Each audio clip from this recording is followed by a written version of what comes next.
Hello everyone, welcome back to our channel Priya career zone. Friends, आज का हमारा topic है लोकसभा चुनाव 2024। लोकसभा चुनाव 2024 में अभी होने वाले हैं, तो ये टॉपिक आपके आने वाले हर एक एग्जाम के लिए बहुत ज़्यादा इम्पॉर्टेंट हो जाती है।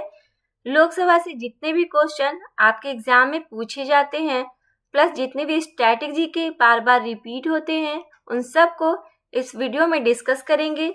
तो चलिए आज की वीडियो को स्टार्ट करते हैं। अगर आप चैनल पे नए हैं तो प्लीज चैनल को सब्सक्राइब कर लें। आज का फर्स्ट क्वेश्चन है, 2024 में कौन सी लोकसभा का चुनाव होना है? तो राइट आंसर होगा ऑप्शन बी, 18वीं लोकसभा चुनाव। भारत में लोकसभा का चुनाव कितने साल के अंतराल पर किया जाता है? राइट आंसर हो जाएगा ऑप्शन बी, 5 साल। वर्तमान में भारत में लोकसभा निर्वाचन क्षेत्रों की कुल संख्या कितनी है? इसका राइट आंसर होगा ऑप्शन सी, 543। स्वतंत्र भारत की लोकसभा का पहला सत्र कब आयोजित किया गया था? इसका राइट आंसर होगा ऑप्शन सी, 13 मई 1952 को। भारत के किस राज्य में लोकसभा सीट की संख्या सर्वाधिक है? इसका सही आंसर होगा ऑप्शन डी, उत्तर प्रदेश। भारत का पहला आम चुनाव 1951-52 में हुआ। भारत की पहली लोकसभा का गठन 17 अप्रैल 1952 को किया गया था। भारत की लोकसभा का पहला सत्र 13 मई 1952 को आयोजित किया गया था। लोकसभा का पहली बार विधिवत गठन कब किया गया था? राइट आंसर होगा ऑप्शन बी, 17 अप्रैल 1952 को। भारतीय संसद में प्राथमिक सदन किसे कहा जाता है? इसका राइट आंसर होगा ऑप्शन बी, लोकसभा को प्राथमिक सदन कहा जाता है। लोकसभा के प्रथम अध्यक्ष कौन थे? इसका राइट आंसर होगा ऑप्शन डी, जीवी मावलंकर, गणेश वासुदेव मावलंकर। संसद के किस सदन को लोकप्रिय चैम्बर या पॉपुलर चैम्बर भी कहा जाता है? इसका राइट आंसर होगा ऑप्शन बी, लोकसभा को। लोकसभा के प्रथम उपाध्यक्ष कौन थे? इसका सही आंसर होगा option A, M Ananthasayanam Ayyangar. Lok Sabha की प्रथम महिला अध्यक्ष कौन थी? इसका राइट आंसर होगा ऑप्शन सी, मीरा कुमार।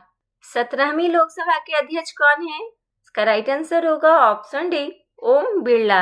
अभी 17वीं लोकसभा चल रहा है। 2024 में जब लोकसभा चुनाव हो जाएगा, उसके बाद 18वीं लोकसभा शुरू हो जाएगा। 17वीं लोकसभा का ईयर है 2019 से 2024।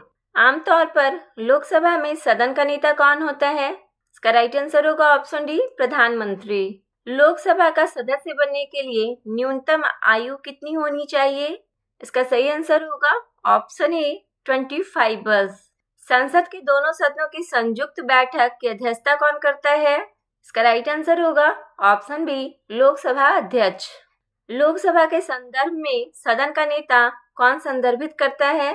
इसका राइट आंसर होगा ऑप्शन बी, या तो प्रधानमंत्री या एक मंत्री जो प्रधानमंत्री के द्वारा नामित किया जाता है।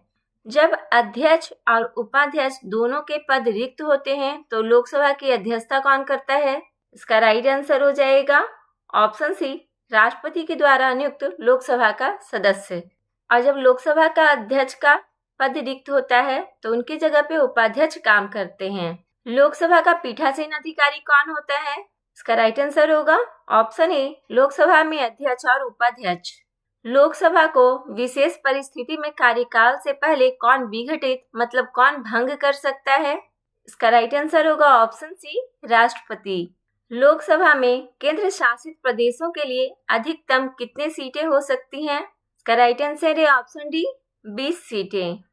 बिहार में लोकसभा सीट की संख्या कितनी है? इसका राइट आंसर है ऑप्शन ए, 40 सीट।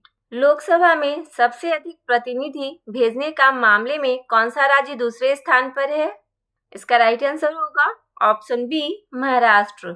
सामान्यतः एक वर्ष में लोकसभा के कितने सत्र आयोजित किए जाते हैं? इसका राइट आंसर होगा ऑप्शन सी, 3 सत्र। 3 सत्र में पहला बजट सत्र, मानसून सत्र और शीतकालीन सत्र। यह कौन निर्धारित करता है कि कोई विधेयक सामान्य विधेयक है या धन विधेयक? इसका राइट आंसर होगा ऑप्शन बी, लोकसभा अध्यक्ष। सामान्यतः लोकसभा के प्रत्येक बैठक का पहला घंटा जिसमें सवाल पूछे जाते हैं और उनका उत्तर दिया जाता है, वह क्या कहलाता है? तो इसका राइट आंसर है ऑप्शन बी, वह काल प्रश्न काल कहलाता है। लोकसभा में एक दिन विशेष के लिए ग्राह प्रश्नों की अधिकतम संख्या कितनी होती है? इसका राइट आंसर होगा अधिकतम 20 संख्या। लोकसभा में आम बजट कौन प्रस्तुत करता है? इसका राइट आंसर होगा ऑप्शन ए, वित्त मंत्री। निम्नलिखित में से कौन सा लोकसभा का सत्र नहीं है? इसका राइट आंसर होगा ऑप्शन डी, ग्रीष्मकालीन सत्र। केंद्र सरकार के खिलाफ अविश्वास प्रस्ताव पेश किया जा सकता है। इसका राइट आंसर है ऑप्शन सी, लोकसभा में। भारत की संसद किससे मिलकर बनती है? इसका राइट आंसर होगा भारत की संसद राष्ट्रपति, लोकसभा और राज्यसभा तीनों से मिलकर बनती है, ऑप्शन डी। लोकसभा के जनक के रूप में किसे जाना जाता है? इसका राइट आंसर होगा ऑप्शन ए, जीवी मावलंकर को। भारत सरकार की संघीय संरचना कौन प्रदान करता है? इसका राइट आंसर होगा ऑप्शन बी, त्रिस्तरीय व्यवस्था। भारतीय संसद के ऊपरी सदन का क्या नाम है? इसका राइट आंसर होगा ऑप्शन बी, राज्यसभा। भारतीय संसदीय प्रणाली किस मॉडल पर आधारित है? इसका राइट आंसर होगा ऑप्शन सी, ब्रिटेन के वेस्टमिंस्टर मॉडल पर। पश्चिम बंगाल में लोकसभा सीट कितनी संख्या है? इसका राइट आंसर होगा ऑप्शन सी, 42। निम्न में से वह राज्य जहां लोकसभा सीट की संख्या मात्र एक है।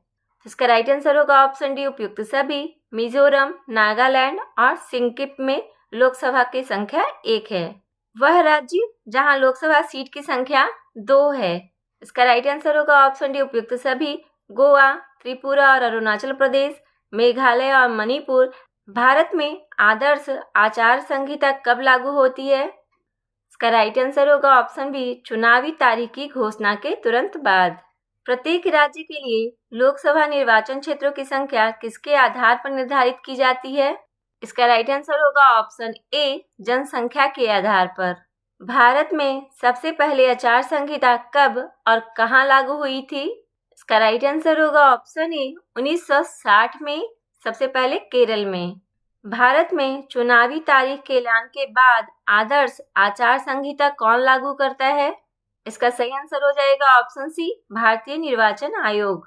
आदर्श आचार संहिता कब से कब तक लागू रहती है? इसका राइट आंसर होगा ऑप्शन ए, चुनावी तारीखों के ऐलान के बाद से रिजल्ट घोषित होने तक। पहली बार किस लोकसभा चुनाव में भारत भर में आदर्श आचार संहिता लागू की गई थी? इसका राइट आंसर होगा ऑप्शन ए, 1962 के लोकसभा चुनाव। आदर्श आचार संहिता को लेकर निम्न में से क्या सही है? इसका राइट आंसर है ऑप्शन डी, उपयुक्त सभी। चुनाव संहिता का जिक्र संविधान में नहीं किया गया है। यह चुनाव आयोग और राजनीतिक दलों की सहमति से बनाई गई एक प्रक्रिया है। चुनाव संहिता लागू होने के बाद नई योजनाएं लॉन्च नहीं की जा सकती है। आदर्श आचार संहिता लागू होने के बाद क्या नहीं कर सकते हैं?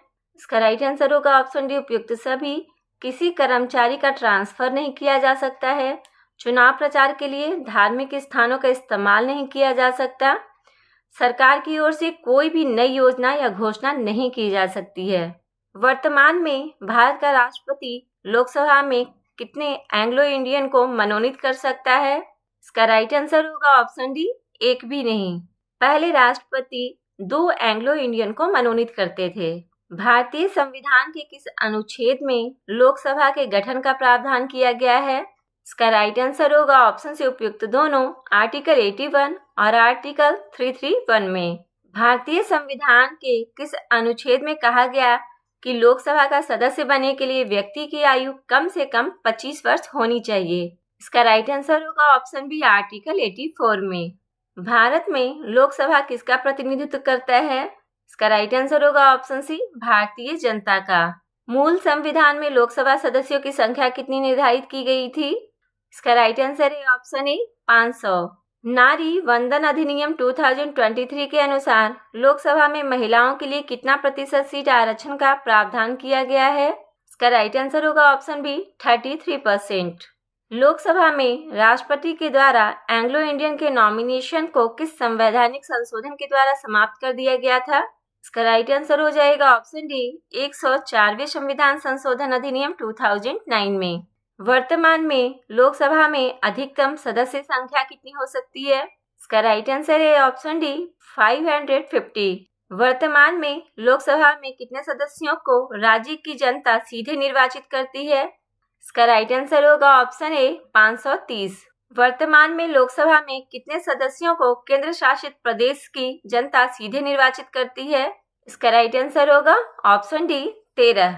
वर्तमान लोकसभा में प्रत्येक राज्य के लिए स्थानों का आवंटन आधारित है। इसका राइट आंसर होगा ऑप्शन बी 1971 की जनगणना पर।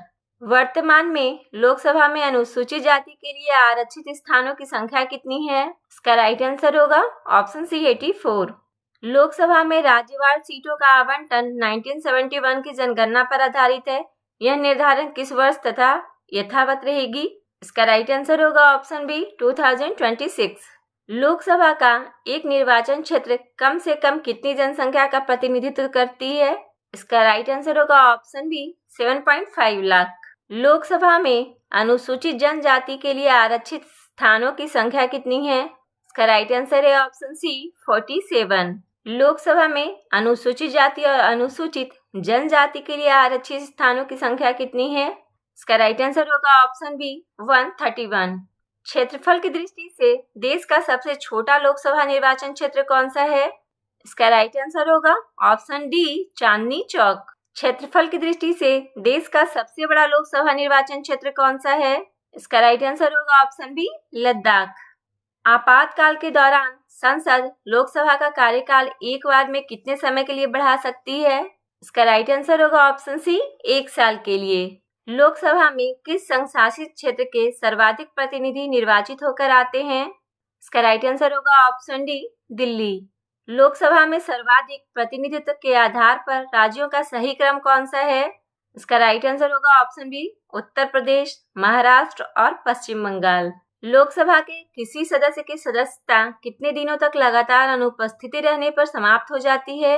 इसका राइट आंसर है ऑप्शन ए 60 दिन। संसद सदस्यों को प्रति माह वेतन के रूप में कितना रुपया प्राप्त होता है? इसका राइट आंसर होगा ऑप्शन बी 1 लाख रुपए। लोकसभा सदस्य अपना त्याग पत्र किसको देता है? इसका राइट आंसर है ऑप्शन सी लोकसभा अध्यक्ष को। लोकसभा के 2 बैठकों के बीच कितने समय से अधिक का अंतराल नहीं होना चाहिए? इसका राइट आंसर है ऑप्शन डी 6 माह। लोकसभा अध्यक्ष का चुनाव कौन करता है? इसका सही आंसर होगा ऑप्शन सी लोकसभा के सदस्य। अस्थायी लोकसभा अध्यक्ष को कौन नियुक्त करता है, जिसे प्रोटेम स्पीकर भी कहा जाता है? इसका राइट आंसर होगा ऑप्शन डी राष्ट्रपति। एक दल को लोकसभा में विपक्षी दल होने के लिए उसके पास कितना लोकसभा सीट होना जरूरी है? इसका राइट आंसर होगा ऑप्शन सी कुल सीटों का 1/10 भाग। भारत में शून्यकाल कब शुरू की गई थी? इसका राइट आंसर होगा ऑप्शन डी 1962 में। भारतीय संसद के परिप्रेक्ष्य में शून्यकाल किसे कहा जाता है? इसका राइट आंसर होगा ऑप्शन बी प्रश्नकाल के तुरंत बाद का समय। मंत्री परिषद किसके प्रसाद पर्यंत कार्य करती है? इसका सही आंसर हो जाएगा ऑप्शन सी लोकसभा। लोकसभा में मंत्री परिषद के विरुद्ध अविश्वास प्रस्ताव लाने हेतु न्यूनतम सदस्य संख्या कितनी है? इसका राइट आंसर होगा ऑप्शन सी 50। निम्नलिखित में से किस राज्य में लोकसभा में अनुसूचित जाति एवं अनुसूचित जनजातियों के लिए आरक्षण नहीं है? इसका राइट आंसर होगा ऑप्शन डी उपयुक्त सभी, नागालैंड, सिक्किम और गोवा। निम्नलिखित में से कौन सा राज्य लोकसभा में अनुसूचित जनजातियों से सर्वाधिक प्रतिनिधि निर्वाचित करता है? इसका राइट आंसर होगा ऑप्शन सी मध्य प्रदेश। लोकसभा में अनुसूचित जाति एवं अनुसूचित जनजातियों के लिए सीटों का आरक्षण संविधान के किस अनुच्छेद में उपबंधित है? इसका राइट आंसर होगा ऑप्शन ए आर्टिकल 330। कोई वित्तीय बिल प्रस्तावित हो सकता है? इसका राइट आंसर है ऑप्शन बी केवल लोकसभा में। लोकसभा या विधानसभा के निर्वाचन में एक उम्मीदवार अपने जमानत की राशि खो देगा अगर उसे कुल वैध मतों का राइट आंसर होगा ऑप्शन बी 1/6 से कम मत प्राप्त होगा। तो आज की वीडियो अगर आपको पसंद आई होगी तो अपना फीडबैक हमें कमेंट में जरूर दें। वीडियो पसंद आई है तो वीडियो को लाइक कीजिए। चैनल पे नए हैं तो चैनल को सब्सक्राइब करके पास वाले बेल आइकन को प्रेस कर ले ताकि न्यू वीडियो का नोटिफिकेशन आपके पास सबसे पहले पहुंच सके। मिलते हैं नेक्स्ट वीडियो में, तब तक के लिए बाय बाय, टेक केयर।